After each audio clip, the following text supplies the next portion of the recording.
దేవుడు నాకు తోడై ఉన్నాడు, నా పక్షంగా దేవుడు ఉన్నాడు. నాకు అద్భుతం అనేది ఇంకా బెటర్ గా జరుగుతుంది, ఇంకా బిగ్ మెరకల్ నా కోసం జరుగుతుంది. ఆ కష్టంలో, ఆ ప్రాబ్లం లో, ఆ ట్రైల్స్ లో చెప్పే ఆ వర్డ్స్ అనేవి నిజంగా. అందుకనే దావీదుని దేవుడు అసలు ఏ ప్లేస్ లో కూడా దావీదుని వదిలిపెట్టి ఉండలేదు. ప్రాబ్లమ్స్ తోటి ఆయన వెళ్ళాడు, కానీ ఆ ప్రాబ్లమ్స్ లో కూడా దేవుడు అతనికి తోడై ఉన్నాడు.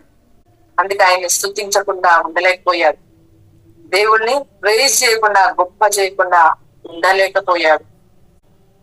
నువ్వు దేవుళ్ళలోకి వచ్చిన తర్వాత దేవుడు లేని జీవితం ఎక్కడైనా ఒక మినిట్ అయినా ఉన్నదా అని నువ్వు వెతికినా కూడా నువ్వు కనుగొనలేవు.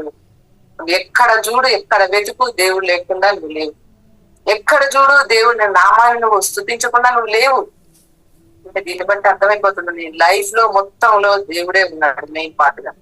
ఎందుకు? నిన్ను బెటర్ ప్లేస్ లో తీసుకుపోవడానికి, నిన్ను ఉన్నతంగా హెచ్చించడానికి. దేన్నైనా నువ్వు ఒక పౌరుషంగా తీసుకో. మనీ విషయంలో అనేది దాన్ని కలిగి ఉండాలి నువ్వు. అది తండ్రి చిత్తము. మనుషులు ఒప్పుకోకపోయినా అది తండ్రికి ఇష్టమైనది నీకు మనీని ఇవ్వడం.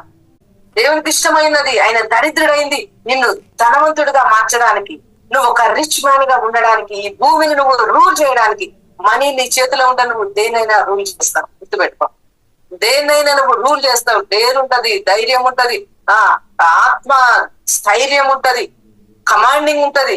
ఏదైనా అన్నిటిలో నీకు దేవుడి తర్వాత ఖచ్చితంగా నువ్వు మనీని నువ్వు అడగాల్సింది.